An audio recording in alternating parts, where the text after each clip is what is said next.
finale. Now, again, this is going to be the last day of the online qualifiers, given the fact that the four teams are ready and only two can go in the finale. And yes, the finale will be held in a LAN, so do follow our Instagrams for the updates. With that, it's going to be me, Peachy, along with Debbie today. Hello, Debbie. How are you doing?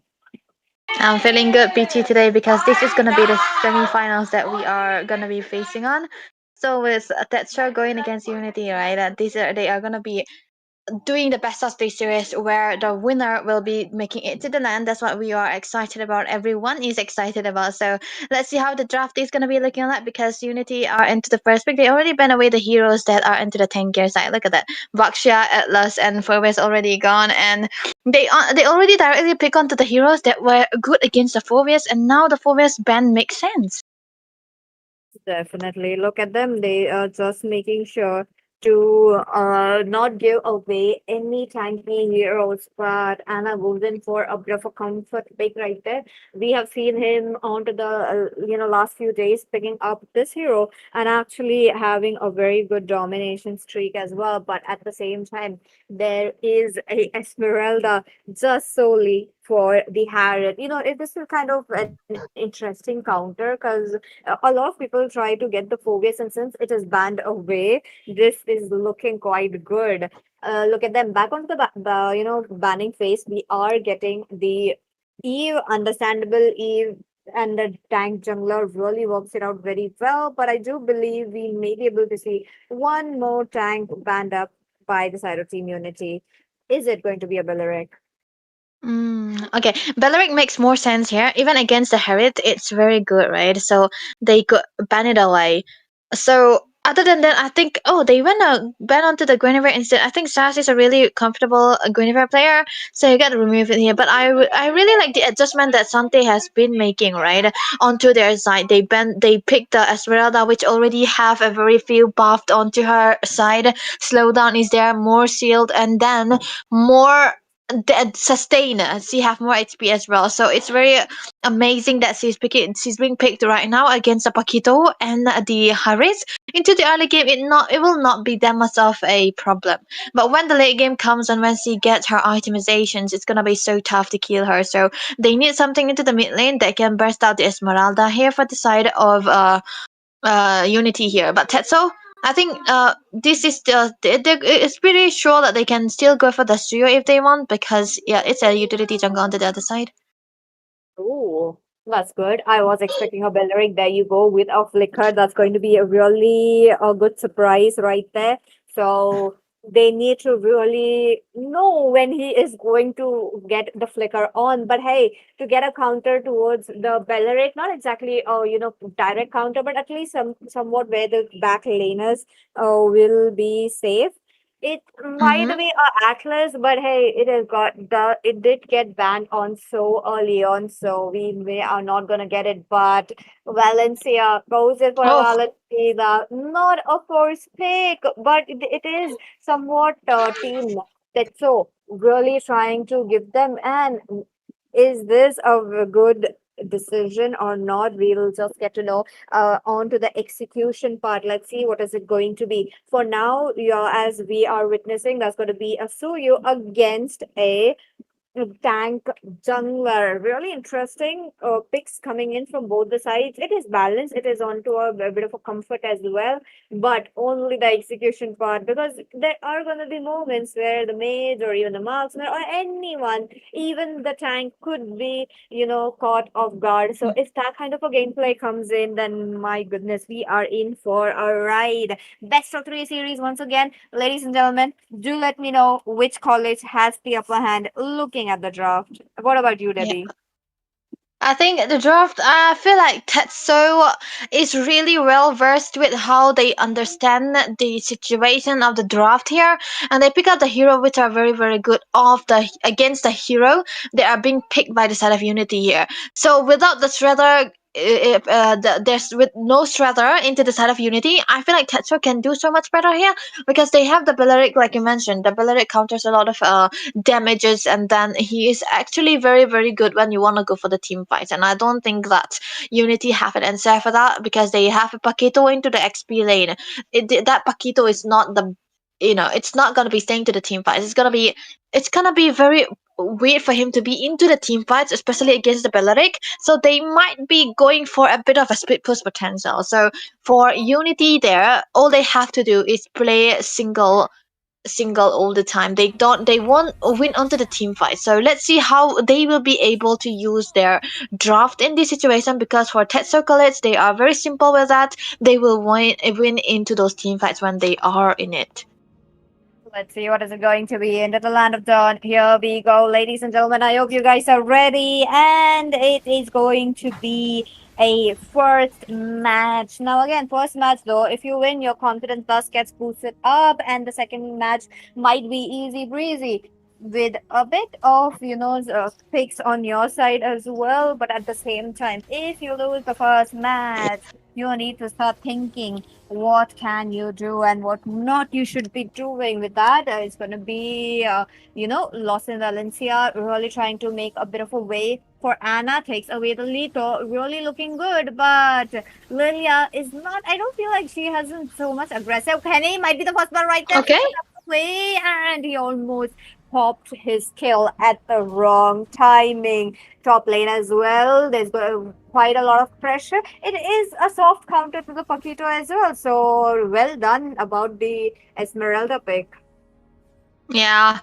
Now the Paquito will not be having the best time of his life, right? Because it's like a seal, a very very good seal, and the Esmeralda feeds on that seal. And I think the introduction of the new buff on Esmeralda is kind of made to directly counter onto the Herit and the Paquito. And now for Tetso, they know this so well. They are playing around onto the top lane so that at least they'll be able to have a good winning side, because onto the other lane for a Harris and a Claude, it's a skill based matchup, right? You don't have to go onto that lane as much as possible. You just have to leave that lane to do all whatever they want and get the farm up. It's gonna be the XP side that they have to focus on. With a low XP coming through from the side of the Paquito here, old people, I don't think they will be able to join into the team fights, onto the turtle fights.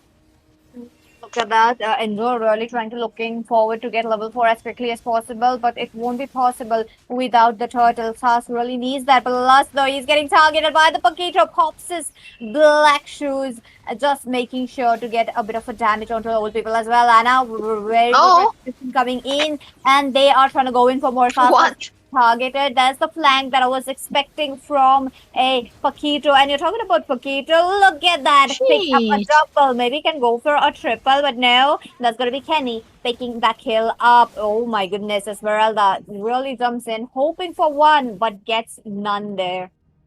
Yeah, this is turning the tide around for the side of Unity there. The early game wasn't supposed to be this good for them, but now they're finally making it so good. Because now, with the win onto the Turtle Pit, they were able to turn all of those advantages that Tetsu College have into the early phases, where they look like they should be the one having the better turtle, because of the lack of HPs from all people and the lack of setup for their side as well. But I feel like this. Oh wait, bot lane stun. Oh, not liking that. Look at them. They are just not getting over with Oh, it. Kaizen does get targeted by Sas as well, but okay. Tracy with his BM, he really tried to get it, but them being very far away did not get any kill. But hey, it's okay. The thing is, he is able to reach up to his enemies, which is a good thing. Kenny, oh, what a flick! A stun comes in for Fate, and he's trying to get away. He doesn't have his Purify, so that is going to be him repositioning as of now. Tyson tries to steal that away. That was a futile attempt. Oh, Valencia picks up a black shoes. That is interesting to see. I thought that gonna be a Belarex. I don't know. It should be so much better for Valencia to pick up the Belleric ultimate, like you said. But I think she's looking for a bit of a survivability when she's getting caught in a tough position there. But yeah, one thing I still doesn't like about the fact that Unity is they don't have a shredder. They can actually shred the frontliner as well as the Esmeralda. But this time around, mid lane. Oh, let's see what they are trying to get. Looks like that's gonna be the tank falling down. But Kenny, so low. This Gorilla tried to go for it, but no, thus gets met by the taunt. Now the side of Unity College will have another easy turtle onto their hands. The way Unity College is playing, they are trying to make this game one-sided. Look at that. Tetso College Yeah. are unable to pick up anything right there. And on top of that, if they go contest for the turtle, it is just going to be a death penalty for them. So just backs off. They are just not trying to get anything so far. There's a bit of a lot of goal lane pressure, especially for Mm. Tyson, which is really looking good since it is a Harriet high scaling hero, has a very good mobility, has a very good damage as well. So you do really want to shut down. I do believe if Kenny picks up a bit of few kills left and right more, even as a roamer, he can definitely get a bounty. Yeah, that's what they could work around that. But 5-0 is the score here right now. Like I said, bounty is definitely gonna be necessary here into the hands of Tetso College. But I think the early phases of this game, the draft looks so good for the side of Tetso College because Unity doesn't have a setup. They don't have that much of a damage too. And on top of that, Tetsu are the one with the better setup, with the better damages, and with a better John because it's a Lilia and a Balearic combined together with an Esmeralda who was winning into the lane. And I think the early turtle fight that they lose onto the turtle as well as the kills make it so much harder for them to have that good comeback where they are looking for. Because on some scenario when you are losing onto this early game snowball potential, you cannot really have that good much of a comeback. But they are still holding on, I see. They're into the second turtle as well. They were trying so hard to try to get that turtle too, but their turtle fights hasn't been that much of a clean one, and Unity College have been overpowering them most of the time. Their damages are on top. Their targeting has been have been prioritized on certain heroes, and that kind of made it so much harder for Tetsu College to go for those engages. And on top of that, Sash hasn't been able to get out the retribution to the perfect timing as well.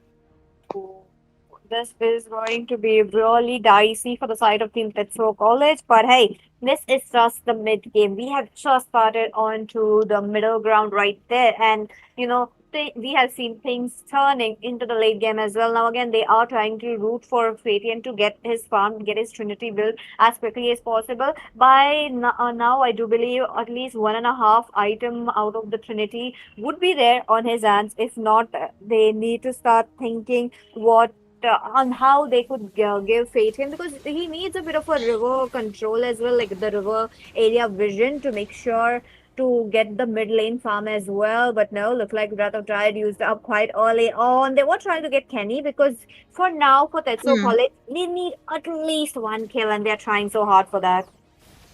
They should because their composition is making to such a way that the kill pressure will be more into their hands rather than for the side of Unity College. And looking at the scoring of zero, wait, Kenny, what is he doing?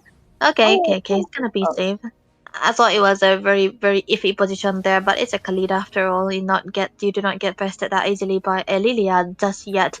So they are trying so hard to go for the invasions here, which is kind of understandable because they are playing a Fredrin after all, and you can actually invade with a Fredrin when you have that early game momentum. But they are not trying to do it just yet because the turtle is about to be up in 10 seconds, and they want this again. okay, okay. Let's see what is it going to be.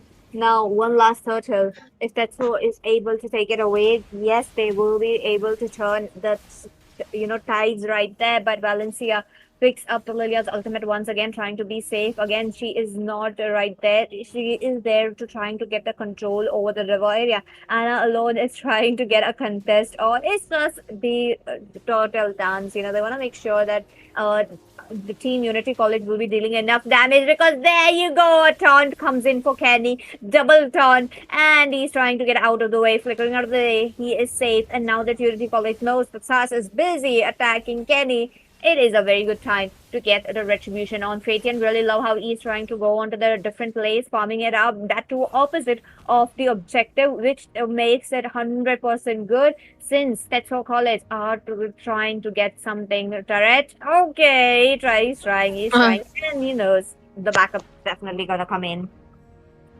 And I feel like there should be some kind of compensation that the side of Tetsuo College kind of need, but they haven't been able to find anything across the board.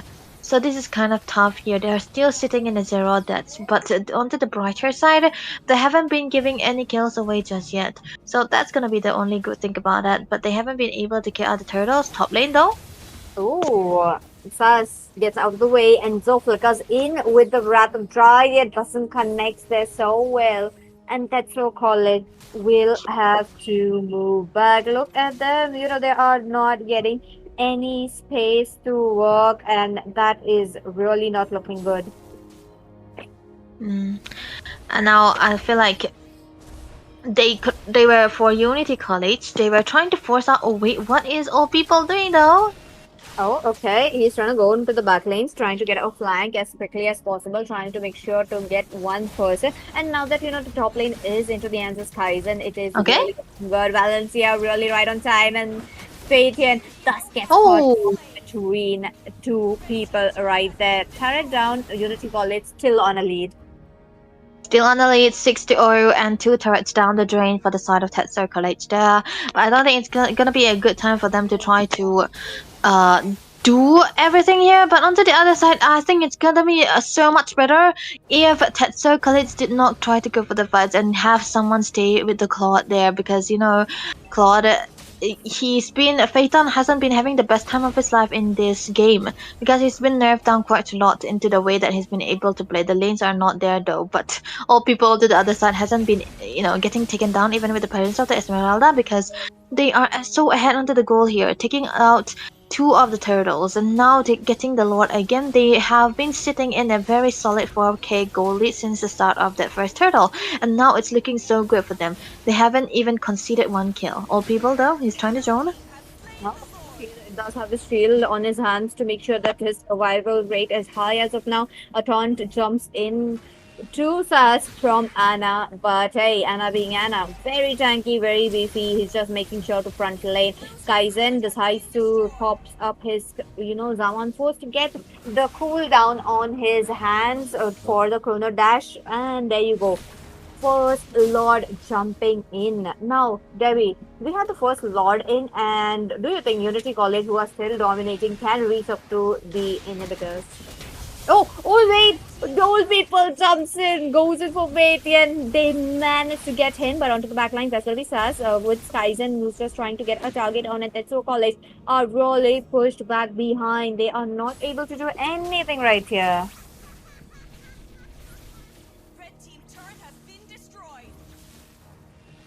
Okay, let's see if the Lord can reach up to the inhibitor or not. So far, that is looking quite good. Quite a few turrets are already down, and Kaizen, that's going to be the first kill right there for Tetsuo College. 11 minutes in, they find it. They find in the momentum. Let's see if that is coming in or not. Okay, inhibitors are going to survive. Yep, still standing strong. I don't know how they will be able to hold this one on any longer, but at least they've got one kill on Skyzen, which is really really weird position for him to be in. He does still have the flicker, but yeah, it's still gonna be fine for the side of Unity College there, because this is not really risky, because the Lord will be up and then Skyzen will be up too, and on top of that they do have the side lane, so even if they want to go for the fights here, they will be able to win it out in a 2v1 situation too, because they can actually go for the pickoffs with the damage they have. Look at that. Oh, look at them. The Wrath of Dryad connects onto the two right there. This time around, Lilia cannot do anything. Kenny picks up a killing spree. He's just unstoppable. Even as a tank, he is picking up kills, which is really interesting to see. The minions are going to pour in. They are frantically trying to get a clear on. And now there might be just one lane which might be open. Tetsuo College trying to spread their resources. Really looking good on that. But hey, it is not over for Tetsuo College. Oh my goodness, Fatian pops up his Purify as well, trying to get away. And Fatian getting a kill, that is a 10 on 10. I don't know why Valencia decides to not flicker here. I don't know why Unity College has been holding on to their flickers for a long time. He could have survived there, but maybe he thought that the damage wasn't true from the side of Phaeton, because he had been taken down quite a lot, and he haven't been having that much of a farm as well in comparison to Skyzen too. But yeah, this is gonna be a bit of a comeback coming for the side of Tetsu College. The things are looking so much better than they did into the early phases of the game. And on top of that, Unity College should be the one trying to end this game early. I don't know what happened to them, why they are not being very disciplined. They haven't been able to get the turrets just yet, the inhibitors just yet. But with the Lord coming through here, the side lanes will be pushed by old people so that at least they will be able to set up for the long lanes. What are they trying to do? The Lord is up. Anna loses the Lord, and they are trying to go in for more. As of now, oh my goodness, Kaizen picks up a kill along with old people. They're trying to find something more. Sass is getting zoned out, which is much needed given the fact that Unity College really wants to take the Lord onto their hands. This is going to be the second Lord right there. Phaetian is farming up, but at what cost? It is completely going into the hands of Unity College. There you go. Lot taken down. Fast did not get any chance to jump in. This might have been such a good reason to jump in with the Raging Sandstorm, but it's just the Lord is now right here. So no fights for Unity College. Yeah, no fights for Unity College there, but yeah, they will be still backing off just a little bit in order to minimize the losses that they could suffer if they are gonna be overstaying their welcome. But with the Lord coming through into the bot lane side here, the setup are in, they will be beating out just a little bit into the top lane so that they will be having the minions trained together in a perfect sync. That's what they want to do here. They can at least get one turret down, eventually at least two turrets if they can play their cards right. Yeah, so the minions are perfectly in sync here, so they can find something out here, I presume.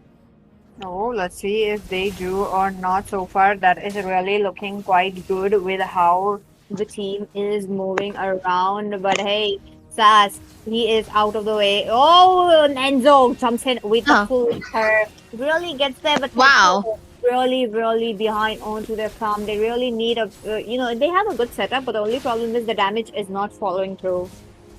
I don't know how I thought that maybe they will be able. Oh shit, okay, Skeleton.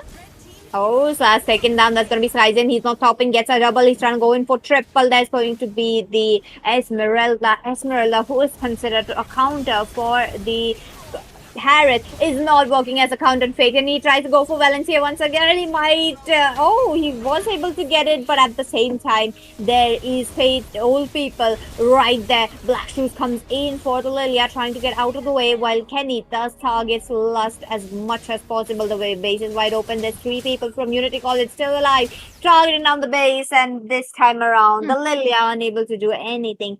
There comes the victory into the hands of Team Tetsuo.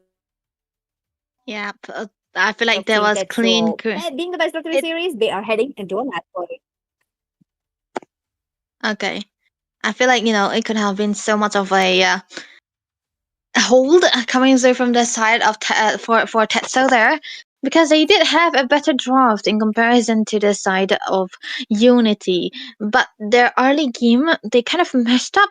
They haven't been able to find the control onto the map where they can join people away and try to focus on taking the neutral objectives. But then they lose out onto the turtle and they lose out onto the fight, and then the same thing happened onto the second turtle and the third turtle as well. And I think it's not really recommended to go force onto those turtles when you are not into the lead, because it's just gonna be maximizing the amount of losses that you suffered already. And I think for Unity, they understand their capacity so well. They know that they will be able to win, especially into the mid side of the game. Even though they were supposed to lose that early game, they weren't. They were the one actually winning it out. So making it so much easier for the mid rotation to come through, the bot rotation to come through, and it was all so fast for the side of Unity. I mean, for Tetsu to handle, and I think if they could have hold it long enough, they could have won. But the minions were already too good for the side of Unity there.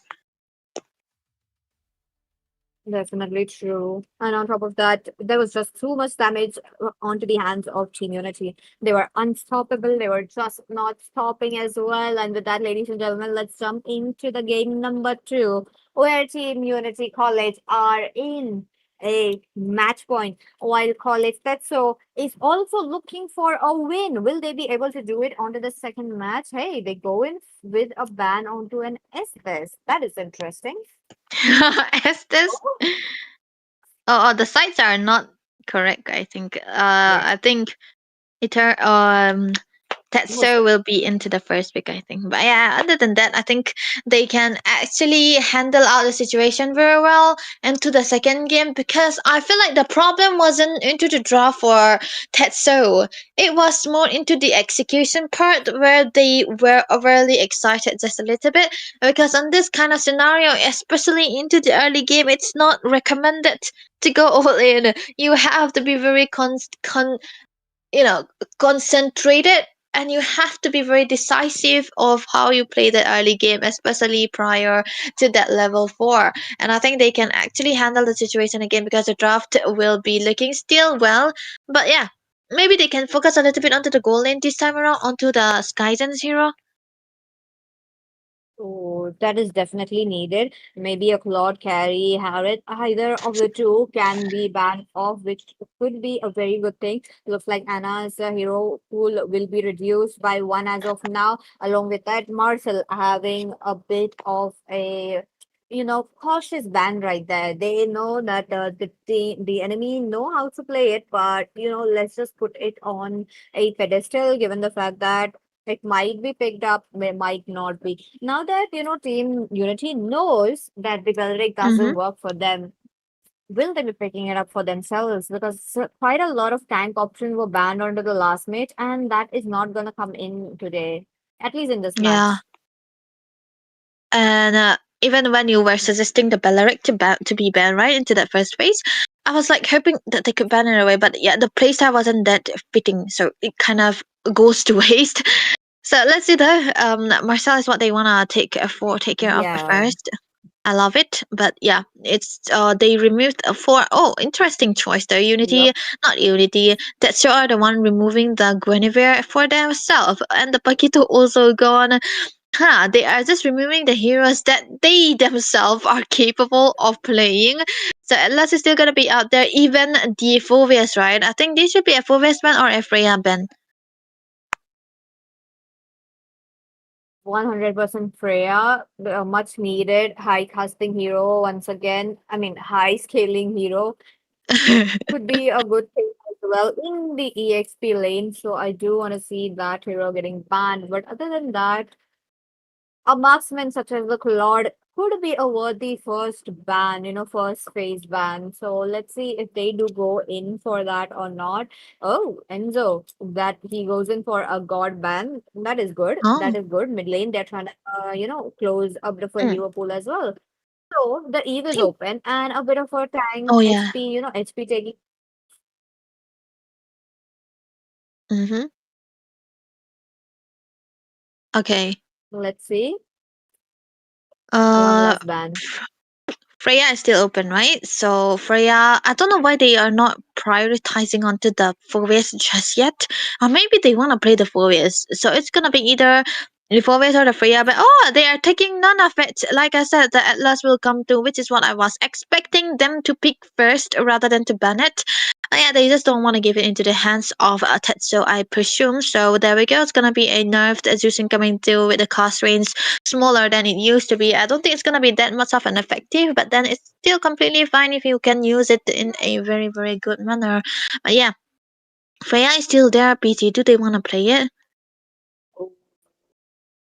They could though, they could, but they have to deploy that onto an EXP laner. And for the side of community, EXP is all about going in for the flank, and Freya on a flank might just not be it. So I do feel like that hero is just not gonna be a pick as of now. But okay, they could go in for an Eve as well on the first pick right there. That too against a Zatian, but now I wanted to see the Claude ban, and this is the reason why.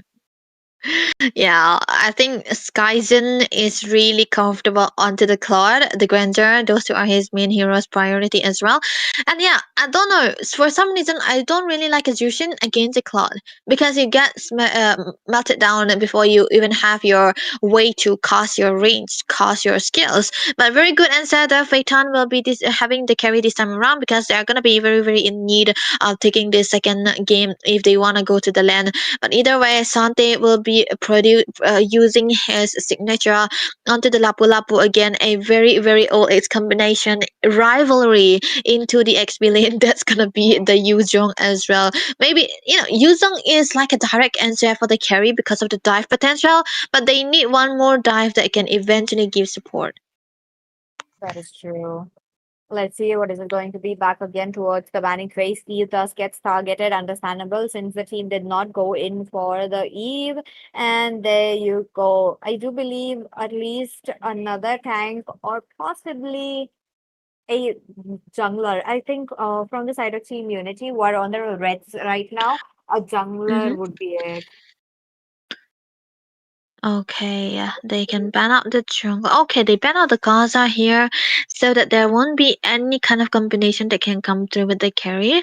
But I don't think it's gonna be very good for a Gaza to come through into the hands of Angel there. But yeah, still a very, very possible combination. Lilia banned away. Still, they look like they wanna play a utility into the jungle here. But for Ava Anna, still, he hasn't been picking up the jungles, right? With the Akai ban, only the Baksha is still open. But I feel with the Hylas into the first pick, it's gonna be so good if Anna can play an assassin into the jungle actually.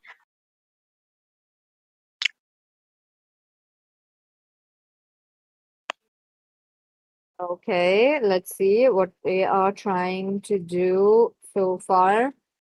Oh, yes, goes in for a Huh. different route right there. Is it not expected? But hey, it could be working out as well. I do remember Sas playing out the Xbox so well in the I think that was like 2 matches ago or I 3 days think ago so. probably. Yeah, Uh and he was getting kills on kills. So around this huh. time, it comes in as a perfect counter for the high loss, the Yuzhong, and possibly its Team Unity are going in for the tank jungle. Ah, okay. They want to play the throw onto the hands of Angel there. A bit of a combination out there and a bit of a tankiness into the jungle side as well. But yeah, Yishinshin is gonna be the choice here. I don't really mind the Yishinshin in this scenario actually, because there's no perfect diver that can actually be able to take him down. Because usually when you see a Yishinshin, your first choice is to go for either of a hero like the Yuzhong that can dive into the backline, or a hero that can burst you right like into the mages part, right? But they haven't been having that just yet. Jushin is there. It's not really a burst rate. It's more onto the utility side. So I think for the draft here this time around, Unity might eventually have the better draft if they can play it around the draft that they made. But I don't know, man, because into that game number one, Tetsu was the one with the better draft and they were losing it out. That is true. Draft-wise, both the teams are not lacking, but it is the execution and how Yeah. they want to play. Because when Unity does gets the snowball onto their hands, they are not letting it go. And to take it away from them, you really have to force it out, which the team Tetsuo really lacked, in my opinion. So I do want to see that coming in, especially in this match. So let's see if we are able to get that or not. Now that the team is going to battle it out for the match point, especially into the hands of that Unity, who are on a match Hmm. point, going to see. We are going to see if this is going to be a crazy match or not. Last game, even though the game wasn't that predictable, yet they made sure to make it one-sided, which is absolutely crazy when the enemy has such a good composition. Yep. With the competition coming through here, like you said, execution will be the one mattering a lot into this tournament, into this game. Let's head in and see how Tetsu College will be able to equalize onto the win rate, or even Unity College will they be able to swoop it out here? The combination is coming through for into the mid side here. I think for Valentina and Hylos, this is not a bursty com. It's more of an annoying. Sustainable combination. You really want to have a good control onto the map with this kind of tanky and sustainable hero. So I feel like they will be able to play around with. So nothing much of an ordinary. Wait, what? Oh, Close.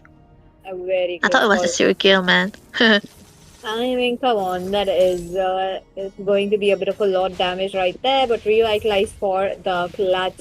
Now that the team are trying to go, early Mm. game again, we are not gonna get any ganks right there, but they have opened up the map as much as possible. Oh, Last Pass gets spotted on, but Valencia having that mobility onto her hands is such a great thing against Yeah. Zeus.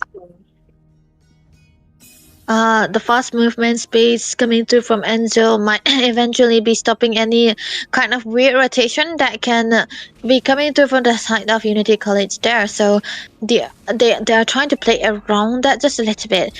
But on to the other hand, look at Anna. We're easy trying to do that.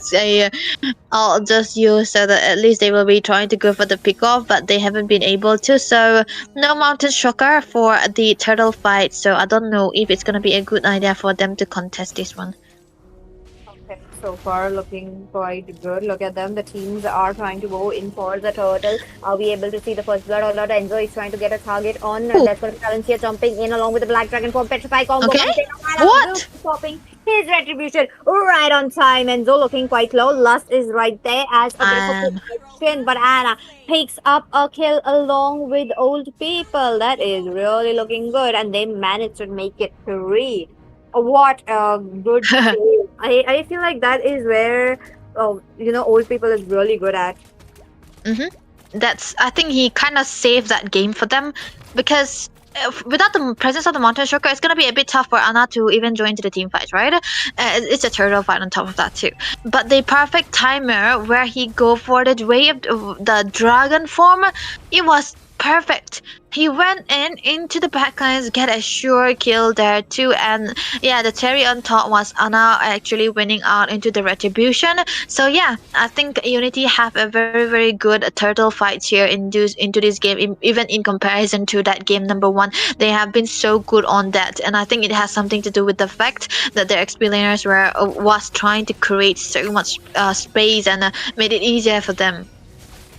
Definitely look at the team. They are trying to make sure to open up the map, especially at the top lane, trying to not give Skyzen the space to farm up because last game it was definitely in his hands and they definitely got a very good chance onto the bottom lane as well. That's gonna be Valencia right there. Understandable, but what about Yeah. the travel? That's going to be coming in say 20 seconds. I feel like that is going to be another good set into the mid lane. Kenny, he's trying to set up for the team. And this time around, Valencia picks up Lapu's ultimate. No wonder the bottom lane. Oh, Oh. combo jumps in. That's going to be last. Whoa. They know they want to take down the Sushin, and right on point, she was caught off guard. There comes the Okay. task taken down as well. The bravest fighter really sustaining. Look at him shielding up, reviving his HP, but no, all people for a triple kill can go in for Okay. more. But Valencia pops her, flicker, trying to close the gap.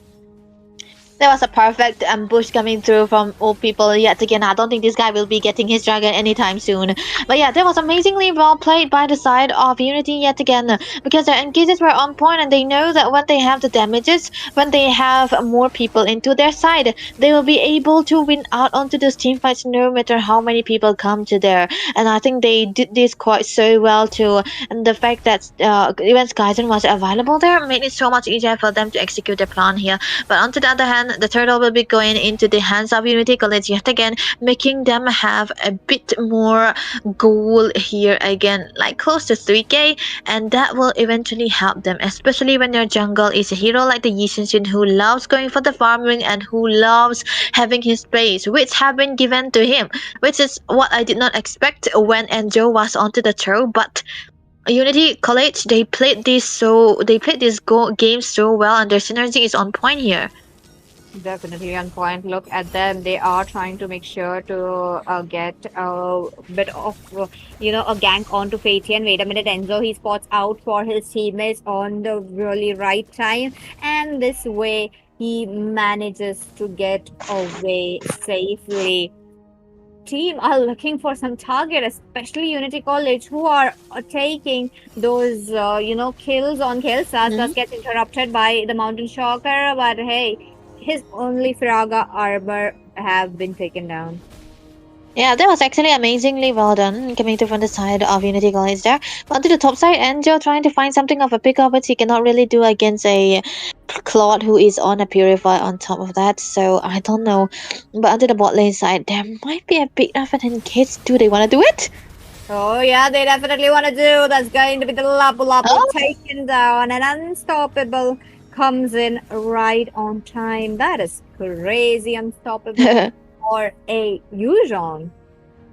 I feel like they just know that they have a very good lead onto the hands of old people, so they can just go on to him. Even though there's not much of a burst deep potential coming through over there, they already have a very good goal lead, which means that they have the perfect optimization too. So they just go all in onto the Lapu Lapu who can just have that sustain. But yeah, he's actually so behind in comparison to old people, so he just wasn't able to sustain.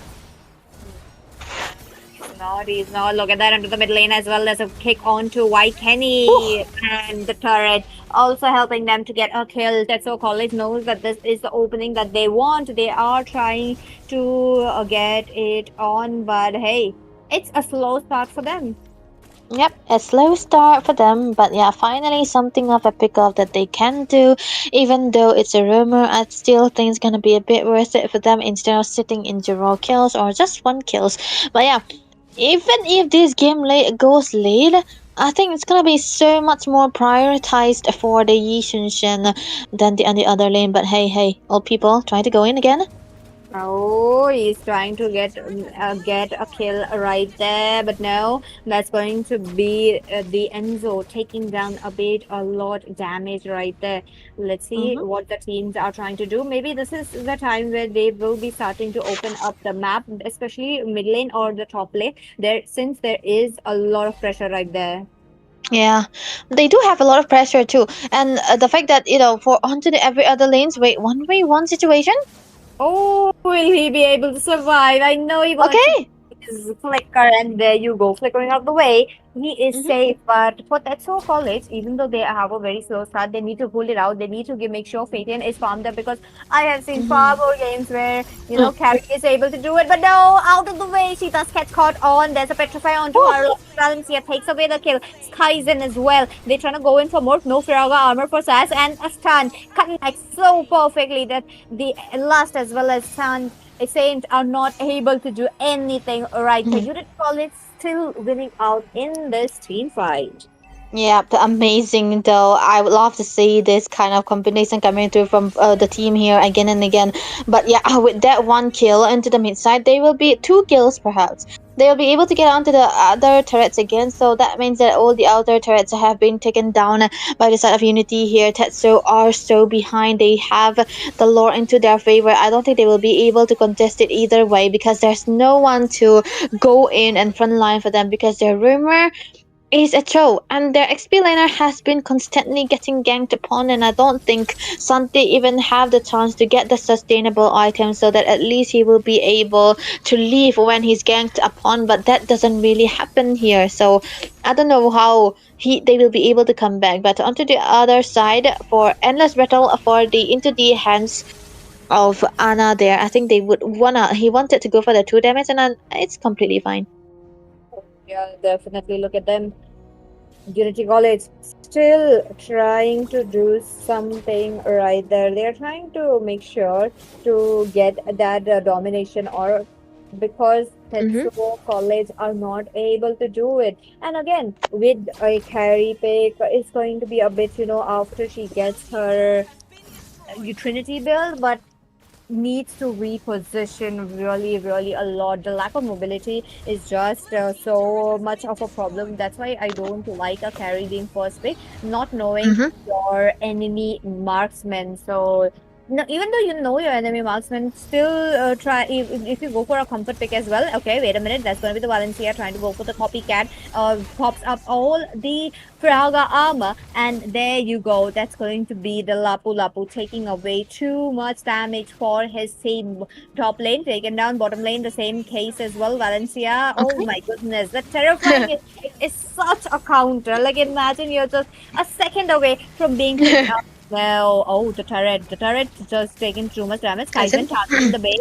He's able to find a bit of a way, but Sas picks up immortality, trying to make sure he saves up the minions. And no, the minions are jumping in. All people he tries to goes in for more, but the backline such as the Enzo as well as Last are Oh, getting targeted. The base is quite open, but the minions from the bottom lane are yeah, way. looks quite low. Along with Kenny, Kenny will be targeted. Okay. He wants the sun, and there you go. Unity College for the perfect victory, even though they were just getting the push and pull. Clean sweep, and we finally got a first finale. Oh my god, this is your first team college to get into the LAN here finally with a clean sweep team and Unity College, not a team, Unity College. That was so clean of them. They looked like they were rushing to end the game, not giving anything for Tetso to come back towards. And look at the stats here. It's gonna be MVP for Valencia. It's like a recuperation of what he did into that game number one, because this time around he's carrying a lot. He has been together with all people and been getting the damages in. They were all in one place trying to go for the ambush. You don't really see this kind of ambush onto the Valentina, but when the Valentina is always really ahead, yeah, that's where you can shine through. And I think they made Santi a non-existing hero. It's like he was like an NPC at that point, because he was so behind onto the goal and was always so squishy. Definitely, that was really a lot that they could do. And even though they were trying to get up with a chance, they were not able to do it. There was such a close attempt. Really, what they were trying, but hard luck for them. They really played it well, coming up so much. But ladies and gentlemen, we are not over. We still have one more team who are going to qualify, and that's going to be the next. So do stay tuned. And also do follow the Instagram to get updates about the land. There's going to be a lot of events that are waiting for you. So do stay tuned with that. So with that, Debbie, let's go for a break. Yep, let's go.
Ladies and gentlemen, welcome back to the TXG Expo Nagaland's Inter College Championships. It's day number 5, and now it's match number 2 between Kohima Science College and Team Patkai College. Who's gonna come up on top? We gotta know after we see it.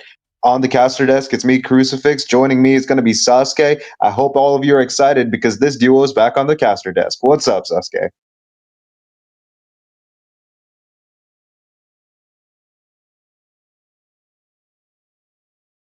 Of Nagaland, actually.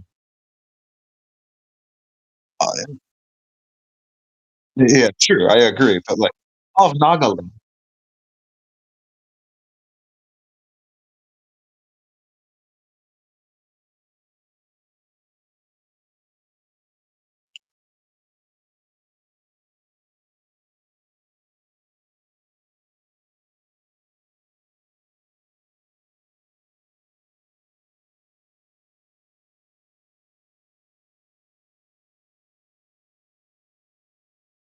Yeah, it's true. I mean, having these guys banned, I think that's kind of reasonable. Paquito, known for doing a lot of damage, even with the nerf that's actually hit him pretty recently. I think he's still a threat. He's got the shield from his first skill. I think, all in all, he's a well-rounded hero that could either burst your team or do sustained damage to high HP targets and still walk away without actually taking too much damage himself.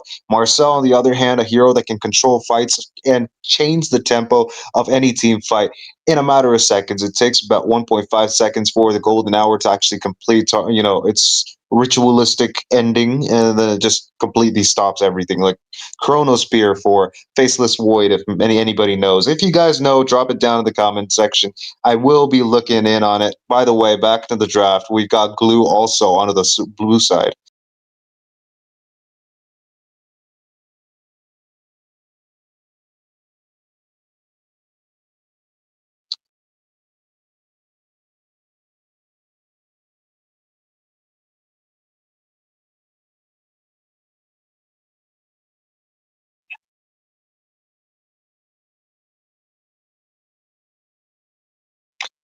I agree, dude. And Gord seeming to actually take the spotlight for himself very recently. This guy has been getting so much spotlight that it's actually surprising me. Now, the only thing that I'm waiting for is Argus to get that spotlight. But that aside, we've got top tier heroes like Zusha and Akai, all of them open for grabs, and Kohima Science College just might take it without waiting for even a second. Look at that. Akai's already being hovered over. And Sasuke, what do you think about the Akai in the current patch?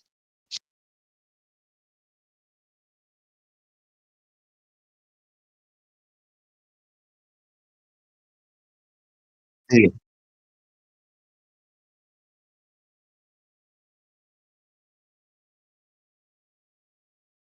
I agree.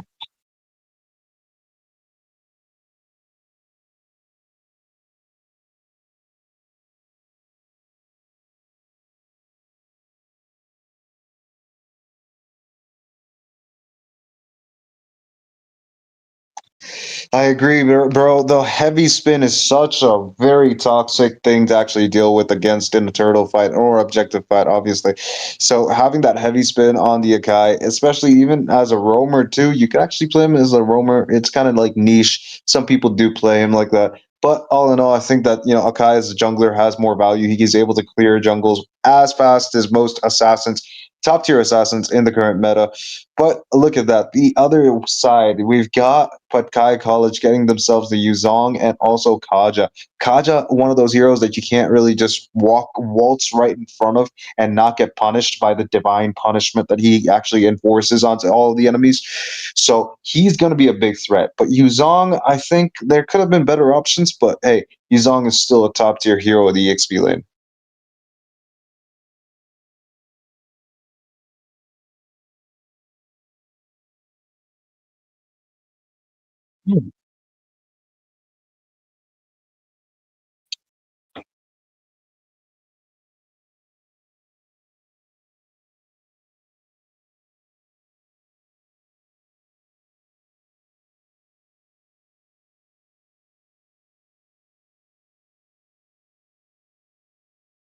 Oh, I can see that.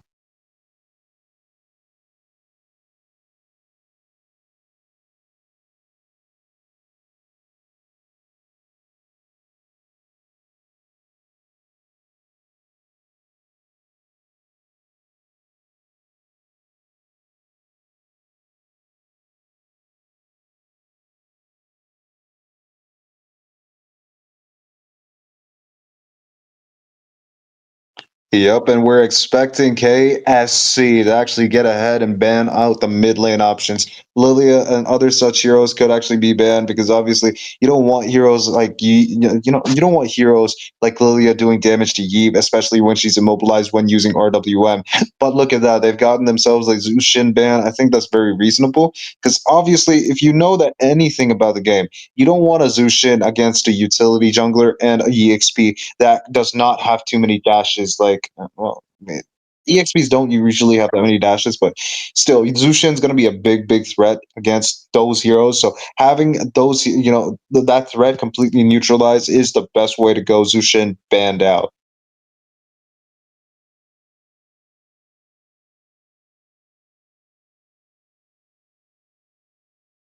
Yeah,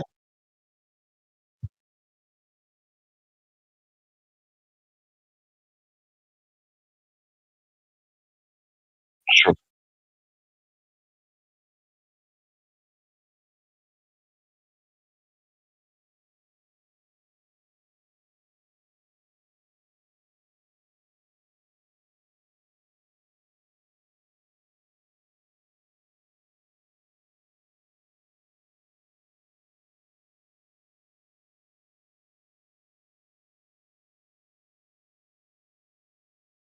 I agree. I mean, that's a no-brainer, dude. Carry getting picked onto the site at Team KSC, they could actually just melt down the box here. Pretty standard pick here, but they have the first pick. So if they wanted, they could have actually gone for the carry themselves because obviously the Akai, the Lapu could actually be melted down just as quickly as you wanted to actually see that carry against you. You could actually just melt it down completely. But again, carry is like a double-edged sword in both of these compositions. Anybody who actually manages to grab it will be able to do more damage to the other person in the late game. So I think that, on all honesty, I think Patkai could have actually just taken the carry themselves. But look at that. Both teams have doubled down on the last ban to be a marksman. Hey, they got themselves Earth, though. And I'm doubting that he'll be running sprint against these guys.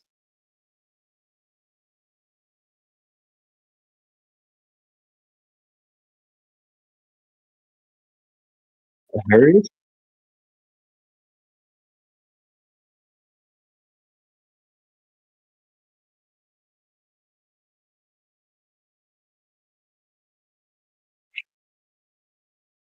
No? No?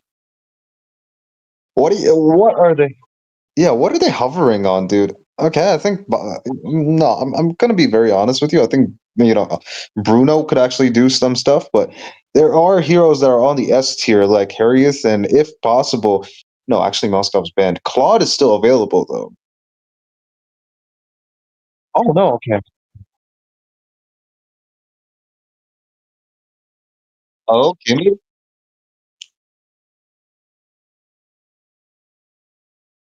Yeah.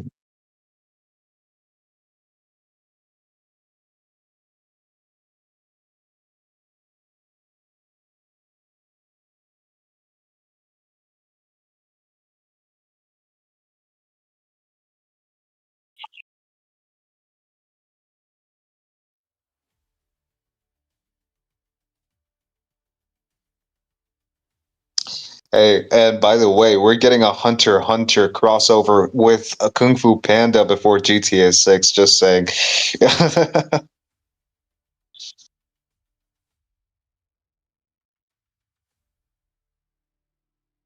I mean, it is still before GTA 6, by the way. I'm not wrong in that aspect, but still, I'm kind of like surprised that we've got so many collaborations, and I'm actually enjoying it so much. By the way, give Argus Eisen. Just give Argus Eisen. Don't give no other hero. Please. Just don't. Just no.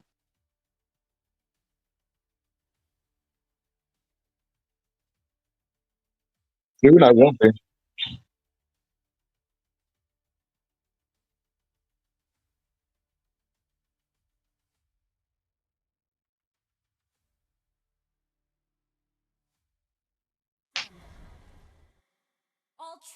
He's not going to be annoying any further because that guy's going to get, 50% damage reduction. From his current damage, he's going to have 50% of that damage reduced sooner or later, sometime, this month, I think. But back into the game, we've got KSC, Kohima Science College, on the blue side versus Patkai on the red side. And look at the way Kimmy's fast clearing that, dude. I mean, yeah, it is what it is. Both of them cleared it as fast as they could.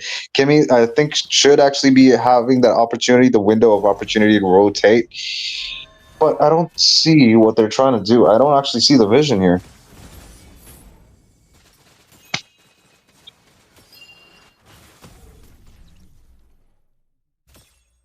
Oh no.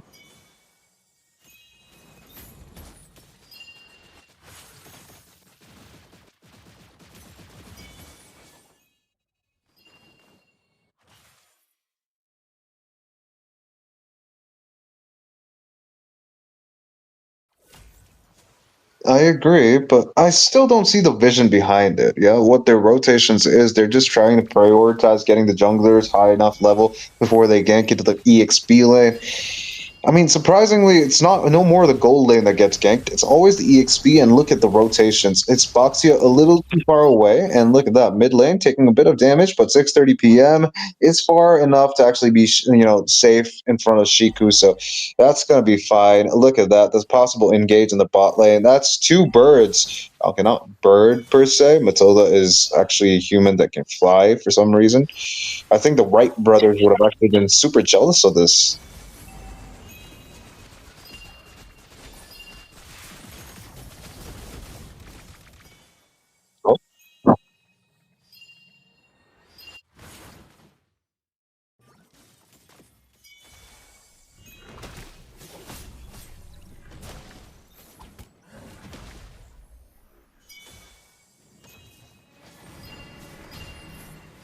It's 70 seconds on the cooldown. That's Black Dragon in the air, trying to catch the enemies, but Labu Labu uses Bravest Fighter. He's going to go away, but for now, at least 6:30 p.m., he's going to be in trouble. But he backs off pretty evenly. But where is Boxia? Why aren't they taking the turtle? Zero May is just as confused as all of us are. He's just like, wait, where's the enemy? Oh, we found them. The enemies are right in front of us. Come on, team. We're gonna, try and get some turtle soup. Possibly they're trying to take the retribution. Boxia secures it. RWM on the battlefield right now. But look at that, a flicker from the Kaja. He's got himself his ultimate. But I don't see, he should have used it. But the heavy spin there, bro. Could you talk to me about that heavy spin, which didn't even affect Road and Q?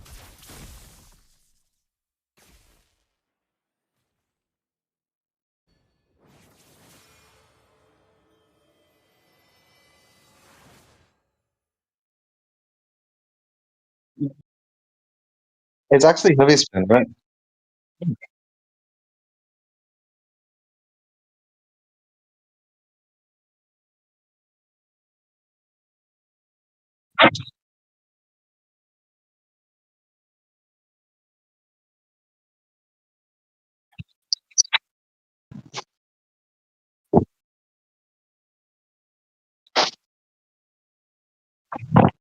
That was a bad decision, honestly. I kind of don't understand, the whole ideology that you just said. Use the ultimate, secure the turtle with the retribution. Nothing can go wrong, but everything did go wrong. But Kai College were able to actually snag away the turtle from under the noses of KSC. That's not really the thing that you want to see, especially not in this high in the tournament.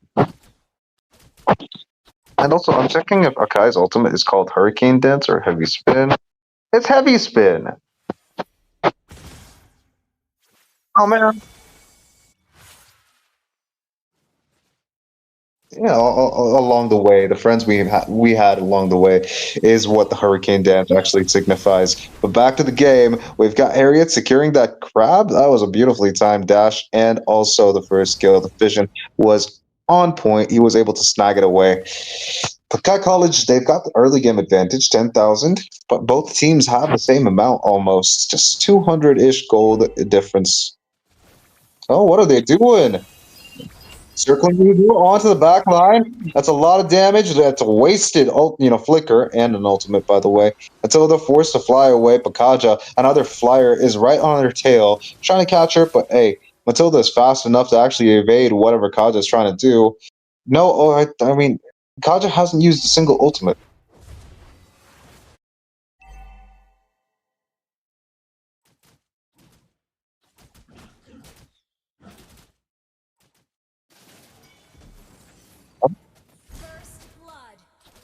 Oh, Patkai, not kidding.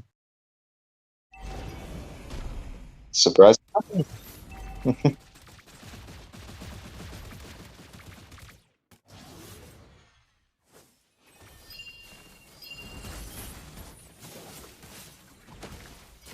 Heavy spin, heavy spin.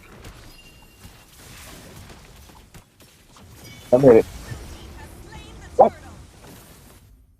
And that RWM stopped the enemy boxer. Rodan Q didn't have that opportunity to take the turtle down. Two retributions used. The first one actually connected too early, and Akai was able to snag away the turtle to their side with that beautifully timed retribution, or maybe just a mistimed retribution. That depends on how your perspective is. You never know, but look at that. We've got another heavy spin. Yuzong doesn't have the jump, and that's going to be three people onto the Yuzong. The big black dragon used the petrify, but he's still not going to stay alive after that big of a I don't know what that was, but no, not counter dash. Like that was.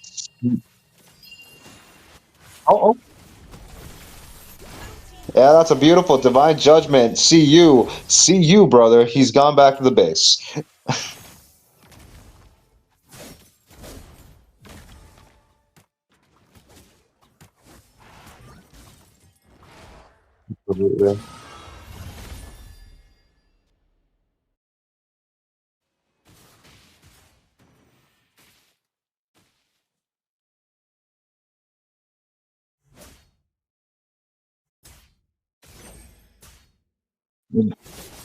Did you just call an alien something? Damn, bro.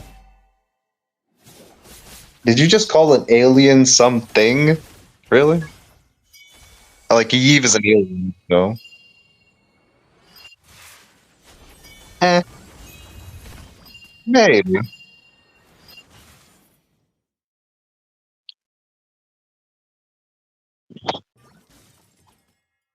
He's doing just fine.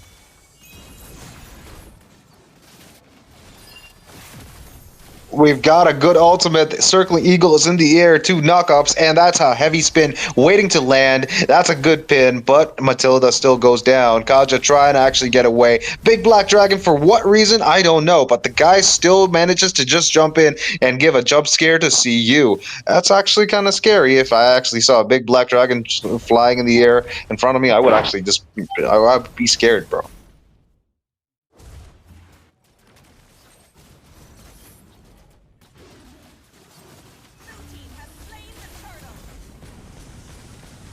There is a miracle. It was gonna be KSC that snags away the turtle this time. Two turtles on their belt, but Kai College just have one.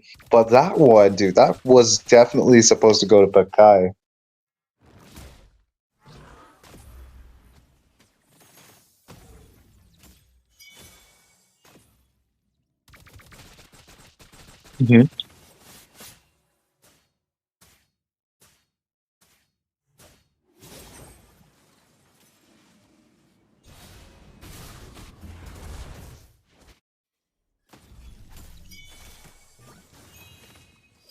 Hey, but in the end of the day, Harriet is still managing to stay alive. They might actually have a little problem though. They're losing up on their mid lane tier one. They might just swap it for the bot lane tier one. But look at that, circling eagle again in the air. A Kai heavy spin, RWM too. But it's gonna be Greaser man. Man that gets the kill. At this point, I'm not even going to pronounce the names. But Akai manages to take away the blue buff from Patkai College without any, contest. They're just giving it up at this point. I saw Boxy just walking away.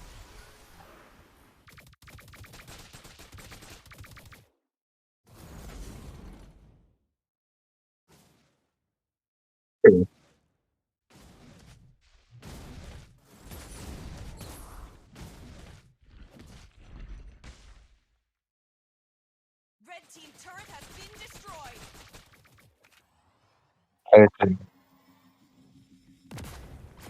Oh,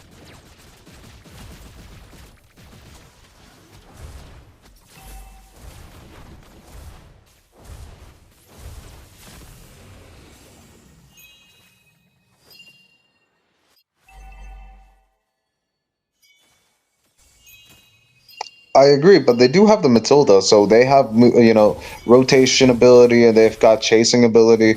Again, Matilda, I think that okay, no, Ka just actually he actually just saves the ultimate. I thought he would actually use that ultimate, get Kimmy nearby, Yuzong there too. I think that would have actually led to a kill, but Matilda manages to stay alive. 6:30 p.m. It's not his time yet. Oh, heavy spin. We've got a heavy spin on the Kaja. Kirito gets caught too, and that's going to be Kimmy running away for his life. Big Black Dragon used to run away. Boxia caught in between a rock at a hard place. Harriet gets taken down.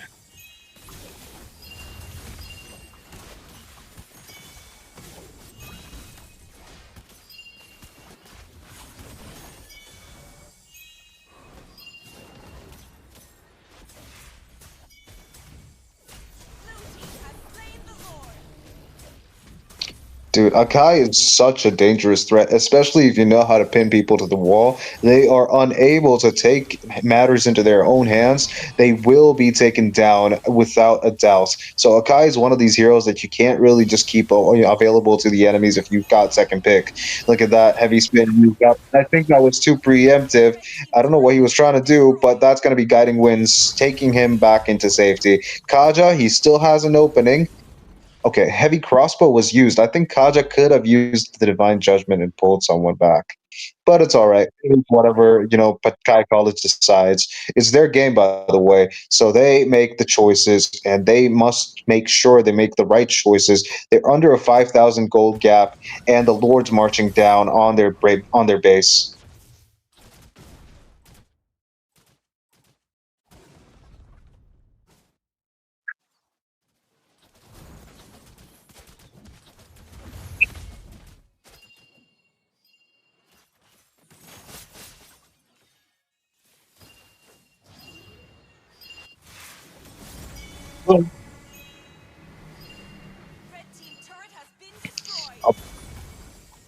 A premature black dragon form in the air, bro. That is the worst kind of scenario you want, especially when you're a lord. Yeah, yeah, the baby dragon. A premature dragon is born today. But with that, they are going to lack on terms of actually getting the enemies pressured out and force them out of the way. Now they've almost lost the bot lane tier 3. The Nexus might actually just be exposed in a matter of seconds because the super minions are marching down on the bot lane. Pakai are actually forcing down, their defenses onto the bot lane, but the top lane now is where everything's happening. They're gonna probably lose the top lane. We've got Divine Judgment onto one enemy, but Harriet is gonna stay alive. There comes the RWM, a heavy spin too. That's gonna be a lot of damage. Kohima Science College stomping on Patkai College. That's a surprise, actually. I expected Patkai to actually give a more, how do I put it? More stronger defense. Yeah, more challenging defense. But that is just kind of sad.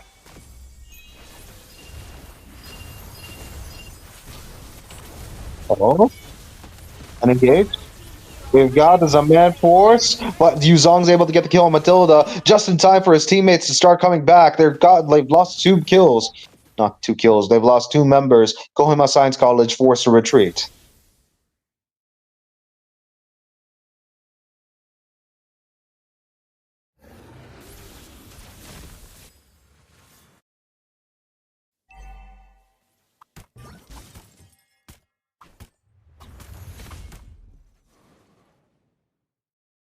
Mhm.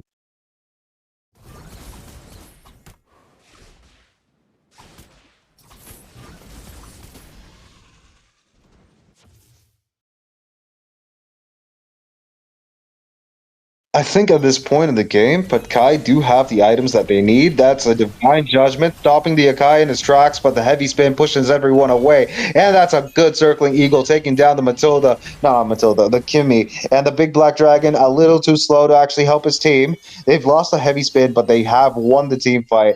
This is going to be very difficult for them to actually, contest the turtle with, Lord with right now. With the way things are going, KSC definitely going to get the win.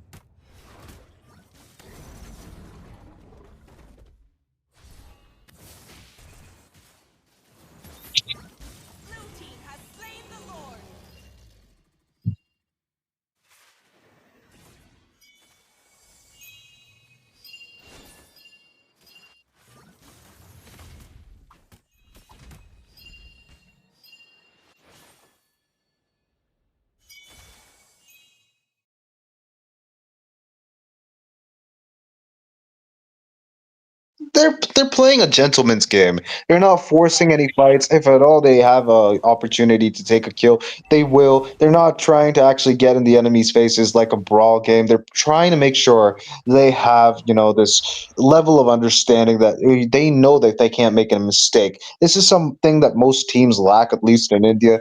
And these guys from Nagaland, they're showing the true spirit of MLBB, ML5v5.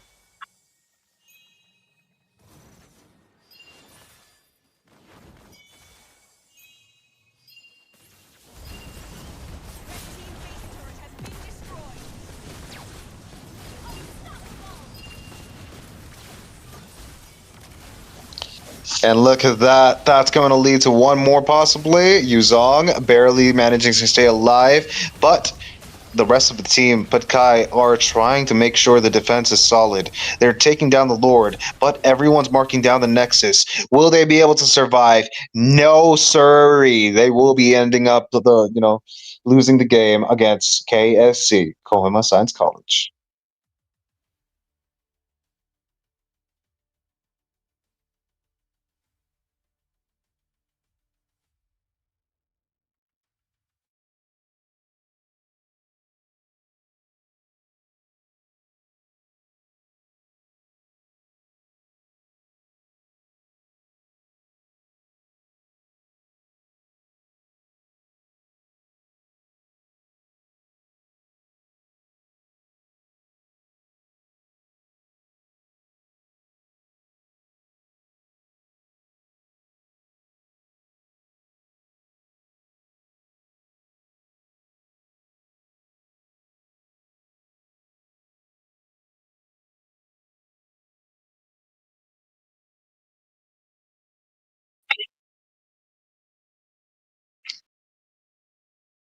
Talia No, no. right into the tower Yeah, too. yeah, no.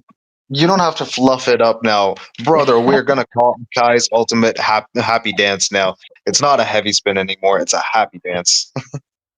Okay, you basically double juked me at this point, but yeah, No, it is a cute thing, guys. Make sure that every time you mention a Kai's ultimate, just call it happy dance.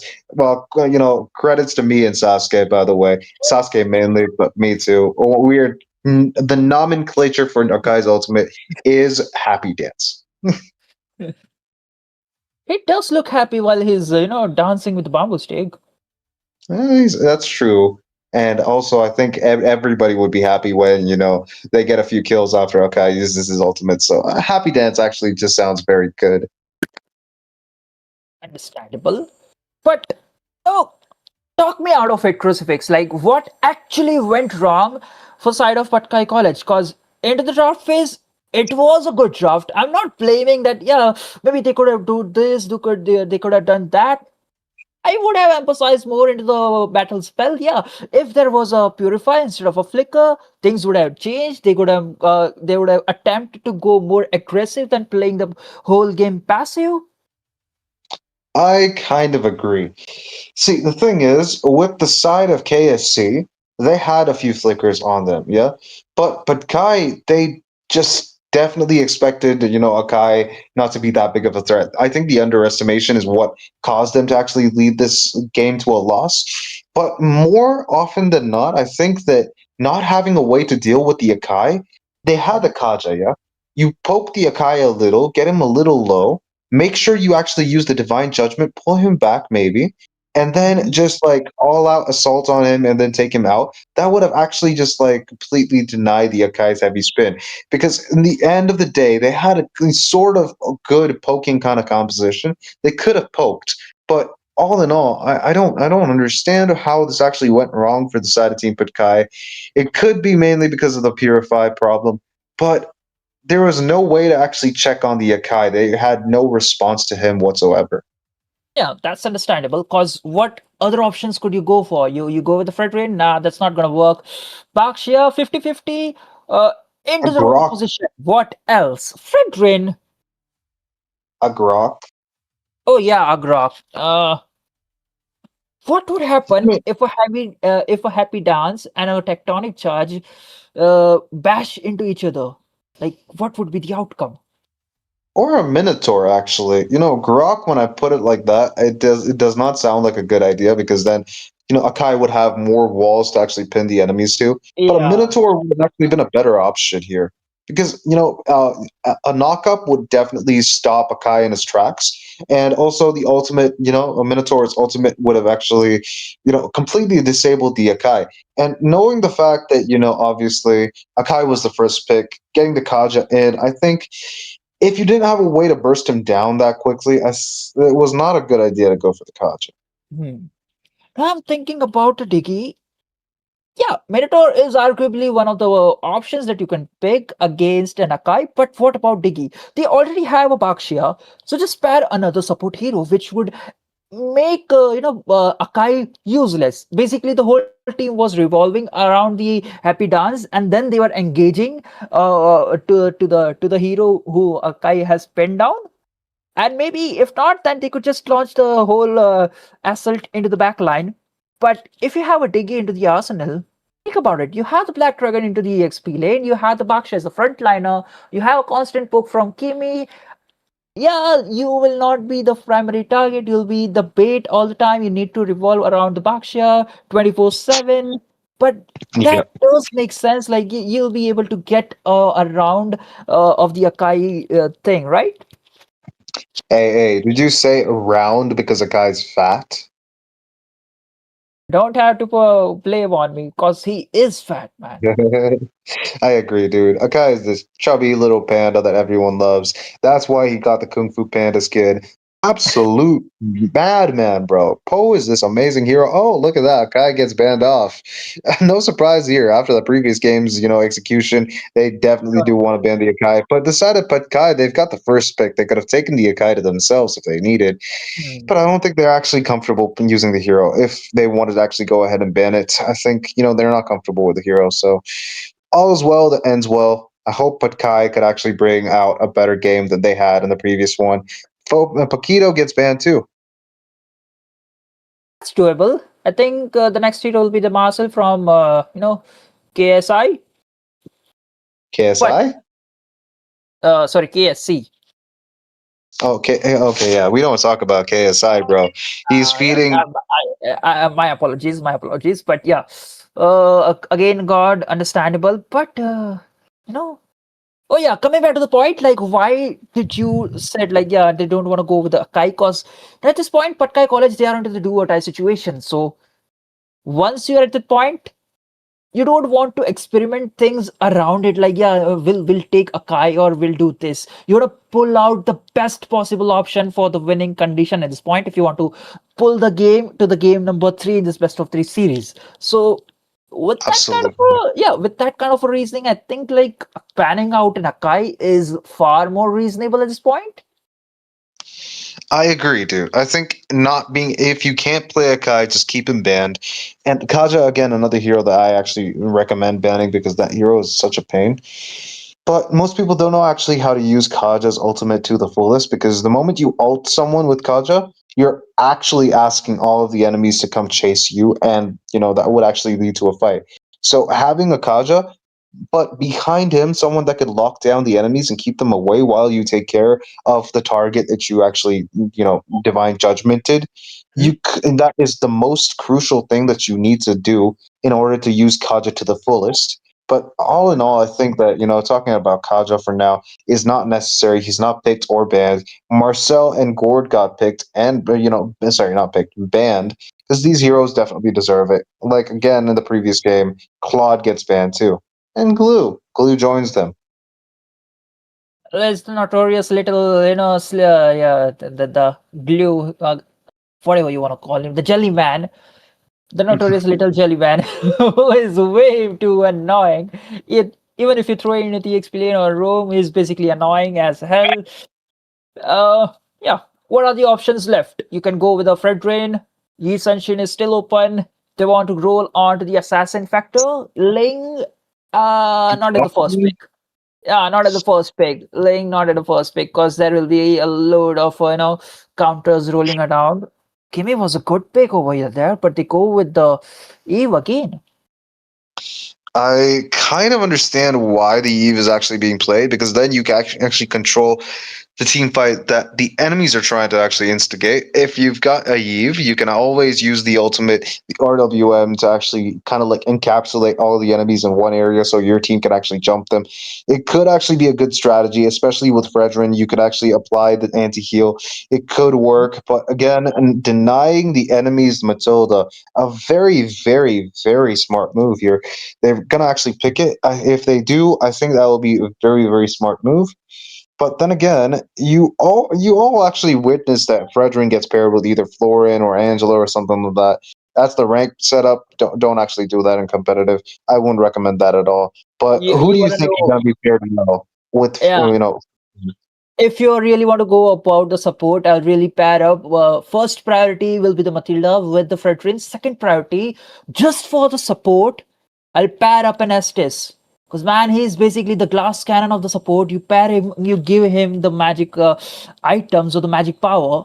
The more physical defense, more hybrid defense he'll give when he's healing the target, he's healing the players. So basically, he's like a more Yeah. of a glass cannon support, and yeah, that would also be the second priority hero if you want to pair it up with Fredrin, especially if you really want I or you're really looking forward to the support area.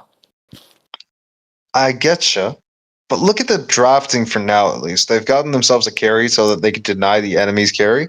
That's a good strategy. And topping that all off, I think that Valentina could copy the RWM. This could be a double-edged sword, but I think that it actually works in the favor of, but Kai.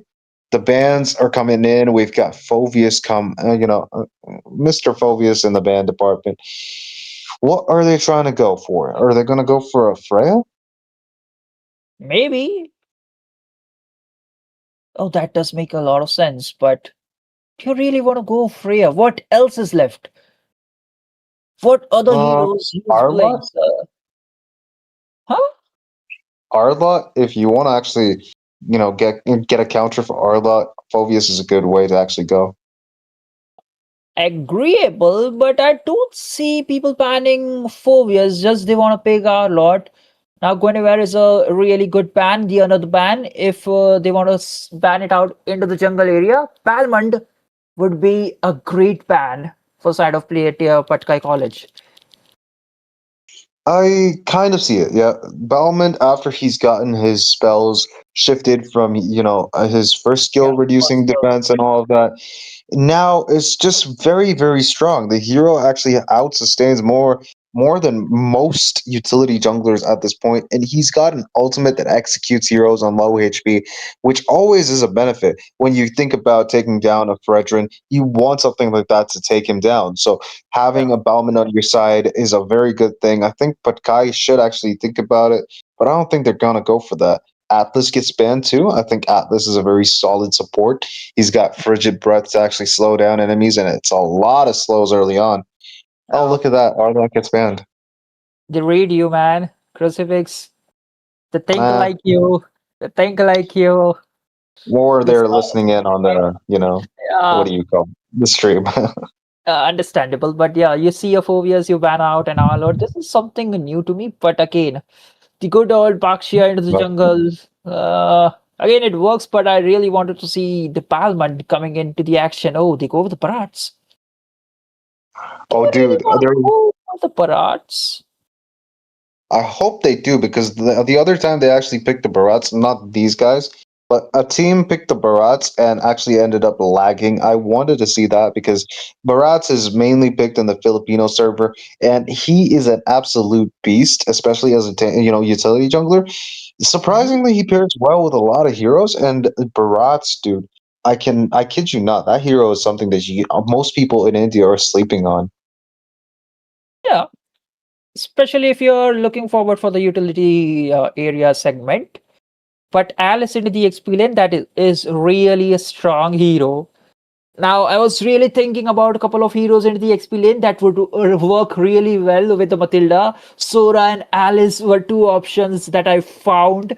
Because imagine Curse of Blood or Shifting Skies with the guiding wings, you'll just reach the enemy backlines and kidnapping at least 3 to 4 members away from them. That's true. And apparently everyone in the chat is saying that I'm actually body shaming Akai. And that's you guys are getting it wrong. You guys are getting it wrong, yeah? I'm not body shaming Akai. We are body shaming Akai. No, dude, we actually love Akai. And actually, as a Kung Fu Panda fan myself, I actually adore Poe.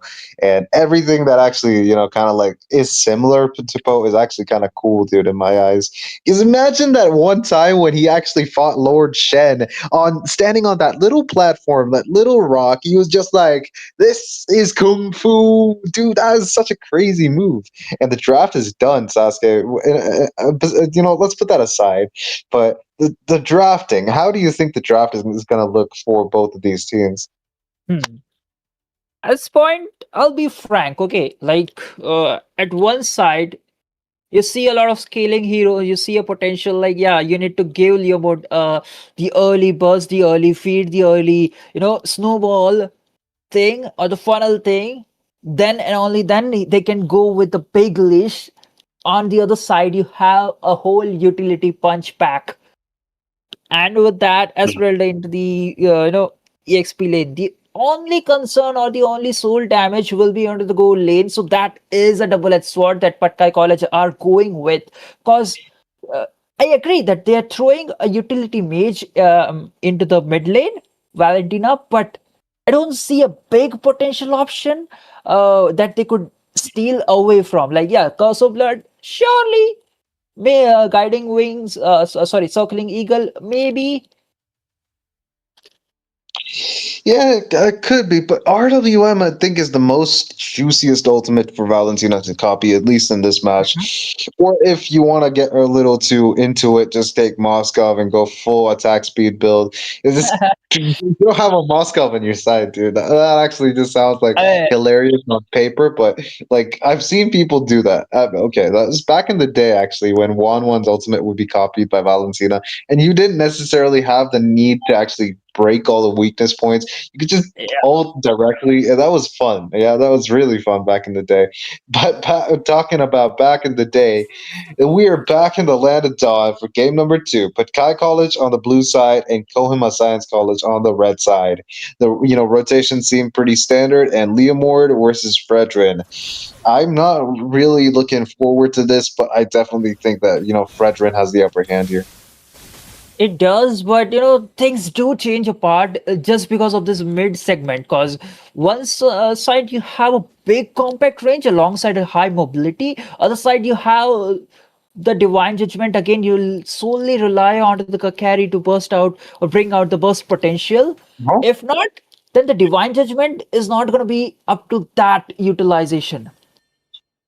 I actually have to agree with you on that one. I think right now the biggest threat for Kohima Science College is the Divine Judgment, but that will not be until mid game, until at least 3 minutes into the match. We won't be seeing a Divine Judgment at all.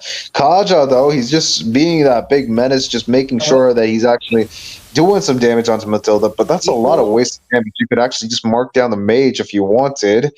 But they're not going to be able to invade. Look at that. We've got a swift rotation from Alice from the top lane. He's come down in the mid lane, and that's actually kind of like I'm just going to call him Man. He's not. I can't pronounce that first word. So Man is rotating from top to mid, which might actually Griezmann, put some pressure. But Kai College, they got vision back on Griezmann, Man. His Griezmann, Grizz, man. His Griezmann. Grizzman, Grizzman. Okay. Gotcha. I usually have this tendency to mispronounce everything that I see. Oh, look at that. We've got EXP coming on to Kaja. Oh, damn. He stole the, grab. Mm-hmm. Well, Atlas is looking forward for the level 4 to unlock the Divine Judgment. Right on to the first turtle, there's a No? steed! The steed is on route to the turtle, but look at that. They're also denying area control to Patkai College. Kohima Science College is making sure they actually have an advantage here. But look at that. Spirit of Destruction passes by like nothing actually happened. Zero May securing the turtle for his team. RWM on the background, making sure that the enemies cannot leave without taking some damage at least. Patkai College end up losing this turtle. They do. I wonder if they can go for the overcommit now. They cannot because Scary was not there and there's no presence of damage that they can deal on. So that Yeah, is Vision. really hurting. Like, yeah, even if you're running around with Valentina and even if she is copying down the RWM, where is the damage? Yeah. I agree. There's a lot of missing damage here. Both teams have gotten a utility type composition. Carry. The Misfear of Misery. But it's going to be Kaja that secures the grab. And that's a divine judgment. Carry just auto locks the minions. That is a rookie mistake number 101. And, well, Moskov lives to see another day. It is what it is. Mm-hmm. That's true. The speedy light is used to just Oh, clear the waves, and again there's a steed alongside the circling eagle. RWM pops it out. So many another. resources just to kill down one mighty man. That's a big surprise, actually. I mean, I didn't think Fredrin would be taken down that easily, especially after he used the Appraiser's Wrath. He got some HP back. That was kind of like disappointing with how Patkai actually positioned themselves. If they were a little bit closer, I think Fredrin would have survived. Rodenki could have actually made it through, but well, alas, Phantom Steed and everything else on his neck, he's not going to survive that. That's true. Zero Mai now with the endless bat. No, not the endless War X. So with the War X is now looking pretty, sustainable kind of a hero. So into the Yeah, second he turtle, definitely. he is looking quite ahead, even in terms of level, also in terms of gold. So Patkai College, they need to level up the game. They need the presence of the presence of the carry if they want to stay into the fights and stay up for the contest again. Divine Judgment. And that's going to be a divine judgment to no avail. Matilda's going to fly away with that flicker. No, she doesn't. No flicker. 6:30 p.m. just escaped that without a flicker. Damn, bro, that's crazy. It was just a circling eagle and just the constant Yeah, passive of the wave. Yeah. but again, Kohima Science College taking full advantage of the fact that they have used their divine judgment. But Guy College loses a turtle again. Not good, bro. They're losing momentum very fast. That's true. I really feel like at this point in this game, the Kimi presence was quite needed with the Fred Drain. If you really want to go with the scaling hero into the goal lane, or you could have just thrown a damage dealing hero into the XP lane. Maybe a Lapu Lapu would have worked. Not in the Oh. laning phase, but overall, okay, steer alongside the RWM. Passing by Spear of Destruction that catches nobody for no reason whatsoever. And that's going to be a knockout by the Matilda. And we've got one kill. Roden Keys getting taken down by Rise. Wait, Rise? Right. League of Legends Rise is an ML? What? Spear of Misery connects again, by the way, Lagoon. He's gonna be alive for now, but how long is that gonna be for? They're taking a lot of. They will be able to defend it. Bottom lane tier 1 is still alive. 4 members ganking down. They sense the threat and immediately recalling off. So that is a bottom tower taken away, or stolen away into the hands of Kohima Science. But the They're trades pushing. are, yeah. But the trades Not just are, the I think, bot lane, equalized. mid lane. Huh? Not just the bot lane tower. They were pushing the mid lane, but it didn't work out for them. Anyways, the traits you were saying? Yeah. Because never mind. Moscow Spear of Destruction did connect into to the top lane. And Oh. they did manage to defend it, but yeah, they lost the tower into the bottom lane. So, structure-wise, alongside the gold-wise, Kohima Science, they're doing pretty well. And this is going to be proving a threatful thing for Patkai College because even though both the goal lanes are into 0-0 position, Kohima Science are in a better way or in a better league. Yeah, they are. And they might actually just get the third turtle for free. Mhm. Oh, Alice just steals that, horned lizard from Fredrin, and this is looking pretty dark. Leomord level 10, Fredrin level 8. There's no way that Kohima Science College will not get the turtle.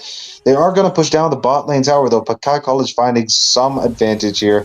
Mid lane is going to be traded. That's going to be a Phantom Steed on the top side. We've got a Spear of Destruction connecting, probably a Spear of Misery. That's going to be Alice using the Throne of Ruin. He's going to stay alive for a bit too long. How did that guy stay alive? Another Spear of Destruction. What? Where is the Spear of Destructions coming from, bro? Wait, Okay. for once it was the IMU Spear of Destruction, which Chico used, and he instantly died into that fight trying to help. But then later on, it was actually Rise, the OG Spear of Destruction, and now he's shredding down the mighty Stanky Esmeralda. And we've got an RWM. Rise with no thought whatsoever just goes and pushes the tower. He's like, yo, this tower is staying alive for far too long. It's definitely supposed to be an easy takedown. We've got it in our bag. And that's all three tier ones taken down from Patkai College. They're losing up real estate pretty quickly. And Kohima Science College, they are taking fights pretty well. I don't understand why Shiku would have actually copied the Spear of Destruction other than any other spell. I did joke about it, but bro, please don't actually go for that attack speed build. It's not going to help you in any way. Oh, Actually, imagine a Valentina copying a Moskov, yeah, and getting herself the, what do you call it? The Feather of Heaven and Windstalker. I think that would be enough. And just like doing some damage, dude, that would actually look cool. Yeah, that would I look mean, cool. you know, one thing that I've learned from this game is expect the unexpected.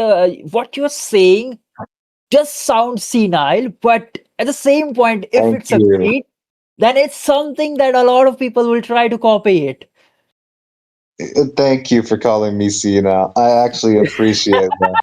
But back to the game. We've got a retribution securing the blue buff for the side of Team College. College. Both sides of college in their name. Oh my god. Kohima Science College. Yeah, KSC, not KSI. Oh no. We don't talk about that, dude. Him Yeah. and his big forehead. Huh. Back to the game. And yeah, we see a very good deficit in terms of goal lead. 5K right in the hands or right in the pockets of Kohima Science at this point. They're Yep, yep. doing scientific things, man. Kohima Science. Absolutely. They're planning it out. They have their own, hypotheticals as to what would happen if they actually do this, what would happen if they do that. They're actually planning it down. They're making sure that everything is actually recorded, and this will be recorded, of course, because this is on live stream. And everyone down in the comment section, make sure you like, share, and subscribe, because this is going to be recorded down in history, because these guys are playing very good, and they might actually just be like big names in the future. Who knows? Who knows? Maybe the next Kiwi we'll see, or maybe the next Kyle from this college. But yeah, that is something that we need to look out for. But right now, I really need to see the itemization coming in from Carry, because they really need his presence, his damage, and his attack speed at this point. Because if not, the game is already gone. Oh, look at the sneaky Kaja plays going for the Divine Judgment, but gets the Spear of Misery Nobody's head here on. though. Yeah. No, Oh, if Steed. not, we've got a circling eagle and a phantom steed chasing down the Fredrin. A taunt on his way. No, and a Praiser's Wrath to no avail. A Spear of Destruction coming in from the top side of the map, and that's four people running away because they've expended all the resources that they had in Kohima Science College. A good fight, I'll be very honest with you. If they wanted to test the waters, this was it. And especially since nobody lost anything, I think both of these teams could actually invest in the turtle push, the Lord push. Now that's Mhm. coming up, but they're going to lose the red buff. Oh no! Patkai College don't have enough resources to feed the Fredrin.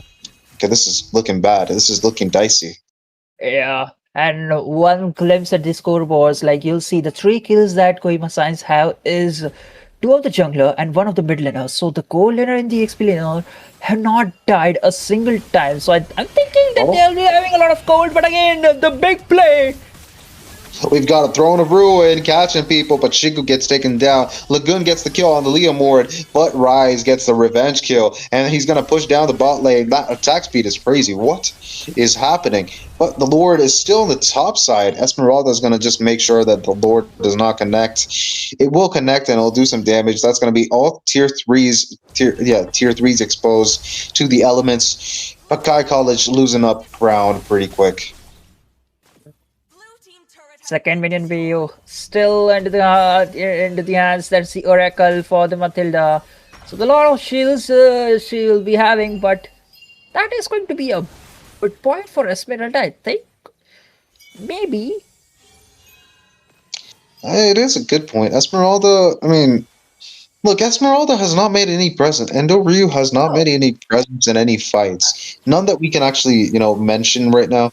Because, Esmeralda, for now at least, the way he's I been playing literally very. forgot like there was an Esmeralda unless and until I saw the Oracle and wait a minute. There was an Esmeralda. And why is 6:30 p.m. is making the Oracle right against the Esmeralda?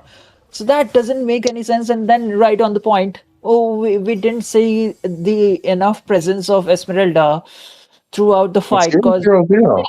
the frontliner was melted down. They do not have a heavy crowd control. All they have is a Fred drain. So if he's going for the engage, they need the damage dealing aspect. And Carrie was not ready into the early fights. And I think at this point she is or she needs to be, because else it's going to be in another game into the hands of Kohima Science. I agree, dude. With the way things are going, Esmeralda not actually been presenting herself in any fights and just farming up. I think he's more farm than Alice. I think the level is 13 and Alice is 12. So Alice has engaged in a lot of team fights, but Esmeralda has not yet to be in any extended team fight or even anything significant that for that matter. For now, at least, Kohima Science they have a good balanced lineup and Esmeralda could have actually been the one thing that could have actually made a difference in every single fight for the side of Patkai. But KSC, they didn't really see that Esmeralda to begin with, so they might have actually just been playing safe, playing aggressive because the Esmeralda was playing safe. 6:30 p.m., like you said, is countered heavily by the Esmeralda because the shield that she gives is, non-existent for a hero like Esmeralda, the Latina. Yeah, that's true. In the second lot of the game spawned up. Look at that Kohima Science. They're just just clearing each push one at a time, but they're looking at the wrong side of the map.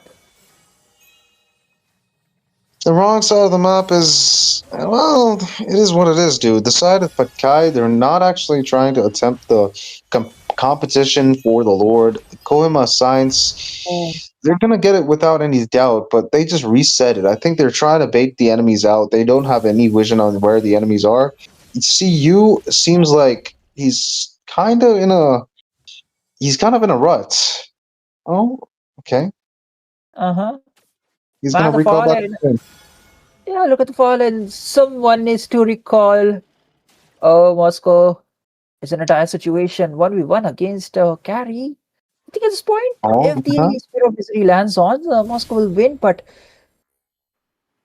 yeah, a constant poke. look, if at all the Esmeralda wanted to chase the Moskov down, that could have actually worked for them because Esmeralda has vengeance. He's got a lot of shield, and Endo Ryu, I think he's been playing, Oh, the aggressive kind. Oh, what is that? Another spear of destruction that just passes by, and nobody really has to mention it because that's just like the wind; it just blows. a man's throwing a spear, trying to aim the perfect score, but he's in the wrong game. But whatever. Zero Mai now has the endless battle, so the critical hit, the true damage after every basic skills will be there. But overall, there was no contest from Patkai College. At this point, even though the goal lead is not in the favor, they still are doing damage because of the carry. Oh, Oh. this was not the play you were looking forward. Yeah, but look at that. We've got Alice using the Throne of Ruin, catches four. We've got the Spear of Destruction finally connecting. Rise now in the fight, and they're going to take down Lagoon. And one by one, they're knocking down all of the enemies. They've got the Lord. Science prevails, like Senku always says. Kohima Science College. They're going to push down the mid lane tower. They've got minions, and now they've been the victorious ones. Endo Ryu gets taken down, and a clean victory for the side of Team Kohima Science College. They get a 2-0. Man, I feel like how they created a formula for the victory because it was way too clean. I agree, dude. That both of these matches seemed very one-sided, and I think Kohima Science College, they were playing it very smart. Like in the first game, they were playing this gentleman's game, both of these teams, and I saw very little, chances for Patkai College to actually make an appearance because they had the Kaja in both games, and they could not utilize the Kaja to the fullest. And look at that, 0-1-1, dude. The first time that Endo Ryu and Kaja died, they lost the game. Well, that's not the point. There's one particular thing. If you're trying to go with the Kaja, you are bound to play aggressive because if you're playing it passive, that's not the fullest extent you're utilizing it because he's the kind of a hero with which you will go for a snowball comp. Like, pick one of the heroes and boom, all of the resources are put on to kill that hero, and then all of the team will just back out. Yeah, I agree, dude. If you wanted a Fredrin, you could have just taken a Khalid or something along those lines to actually put the damage in the early game. And Valentina is definitely not it. Fredrin can't really do anything alone early game, and this is exactly what happened. Nobody to do the damage in the early game. Carried too late of an insurance policy to actually work out for them. So, all in all, decided Team Patkai, I think they actually drafted a little too half-heartedly. And, oh, yeah, that actually led to them losing for a clean sweep to the side of Kohima Science College. Yeah, and one more thing, like if you really want to go with the Fredrin, even if they really want to go with the Valentina, so they could have just changed into the room of position because basically Fredrin was having two support or utility kind of a hero with him being a utility hero as well. So that does not make any sense. Absolutely. For now, at least, the side of Team Patkai, they ended up losing, but they might actually just bring up even better plays in the future tournaments that might be coming up. The side of Team Kohima Science College, congratulations on the victory. We will see you soon in the next matches, so stay tuned, viewers. We will make sure that we get even more exciting matches in this. So see ya.